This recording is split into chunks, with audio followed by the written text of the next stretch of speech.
बिलासपुर वासियों को मेरा नमस्कार। मैं देवेंद्र यादव लोकसभा सांसद कांग्रेस पार्टी की तरफ से प्रत्याशी के रूप में आप सबके बीच में आया हूं।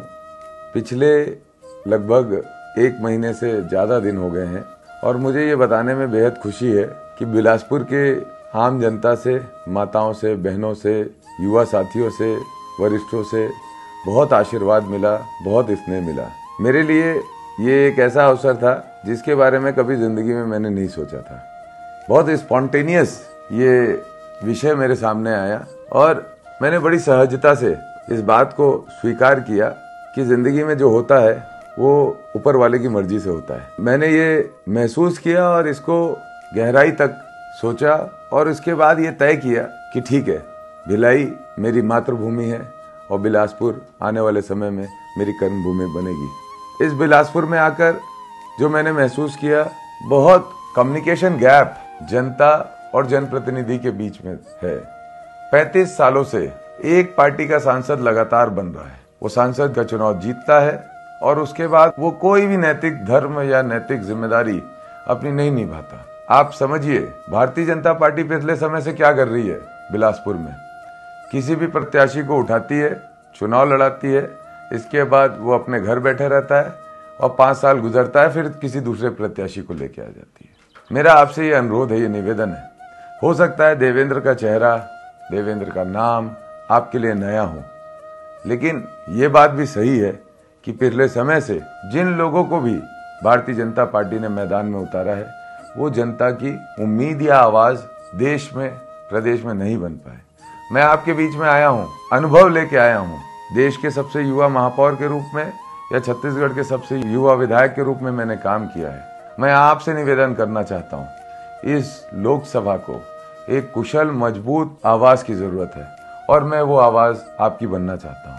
मेरा अनुरोध है, इस बार मतदान करने के पहले आप सभी से बात करें, आप अपने परिवार में बात करें और इस बात पे भी चर्चा होनी चाहिए, क्या जिम्मेदार जनप्रतिनिधि चुनना कितना जरूरी है। हम चुनाव में हिस्सा लेते हैं, जनप्रतिनिधि ऐसे बन के आ जाते हैं जो हमारे जीवन से अपनी कोई हिस्सेदारी नहीं रखते। आज इस बिलासपुर को अच्छी स्वास्थ्य सुविधाओं की जरूरत है। कई समय से आंदोलन चल रहा है एम्स के लिए, लेकिन आवाज उठाने वाला कोई नहीं है। यहाँ पर रेलवे का सबसे मजबूत बड़ा जोन है ये, यहाँ ट्रेनें रद्द कर दी जाती है, ट्रेनों की टाइमिंग का कोई अता पता नहीं है, लेकिन इस पे बोलने वाला कोई नहीं है। हम देखते हैं मुंगेली जिले में गन्ना की खेती अच्छी बड़ी मात्रा में उपज होती है, लेकिन शुगर फैक्ट्री की बात दशकों से मांग रहे हैं लोग, किसान, लेकिन उस पे कोई सांसद नहीं बात करता। हम बात करते हैं पेंड्रा, गौरेला, हमारे वनांचल हैं ये, लेकिन हम देखते हैं वहां पर जो ट्रेन थी, जो वहां की लाइफ लाइन थी, रोजगार का साधन था, उसको पिछली सरकार छीन लेती है, सांसद चुप रहते हैं। इस शहर में, संस्कार धानी में, न्याय धानी में IIT, IIM, एम्स ऐसे संस्थाएं क्यों नहीं बन सकती? जरूर बन सकती है, केवल और केवल अगर जरूरत है तो एक दृढ़ संकल्प की जरूरत है। हम आज भी देखते हैं जो इंफ्रास्ट्रक्चर आसपास एजुकेशन, स्पोर्ट्स या कल्चरल एक्टिविटीज के लिए बिलासपुर को आवश्यक है, वो नहीं है। किसानों की बात करें तो किसानों के भी मामले में 10 साल की भारतीय जनता पार्टी की जो पॉलिसी रही है वो फेलियर रही है। हम बात करें महंगाई पे तो महंगाई इतनी ज्यादा बढ़ गई है कि आज आम परिवार में, एक मध्यम वर्गीय परिवार में एक आदमी कमाकर परिवार का पालन पोषण नहीं कर सकता। परिवार के सभी सदस्यों को काम करना पड़ रहा है। बेरोजगारी का आलम तो आप सब जानते ही हैं। बहुत सारे जुमले पिछले 10 साल में हमने सुने, मैं उन सब किसी विषय पे नहीं कहना चाहूंगा।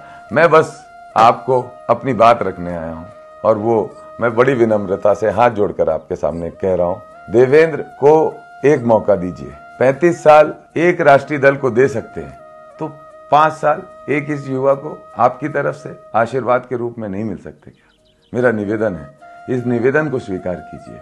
मैं आपको वचन देता हूँ, मैं आपको भरोसा दिलाता हूँ, मैं आपको विश्वास दिलाता हूँ कि ये जो कार्यकाल आप कांग्रेस पार्टी को मुझे दोगे, ये लोकसभा का स्वर्णिम कार्यकाल होगा।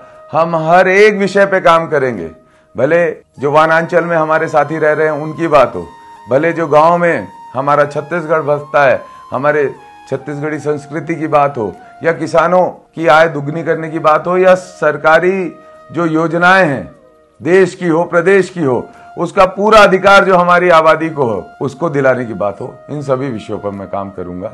जहां तक संविधान की बात है, संविधान की रक्षा करने के लिए हम अपनी जान की बाजी लगा देंगे। मेरा बस इतना ही निवेदन है, एक बार इस युवा लड़के को, इस नौजवान साथी को अपना भाई समझ के, अपना बेटा समझ के, अपना साथी समझ के, अपना सहयोगी समझ के एक बार मुझे मदद करें। मैं आपसे वचन देता हूं, मैं जीवन भर इस मेरी कर्म भूमि का ऋण अपनी मेहनत से, अपनी पसीने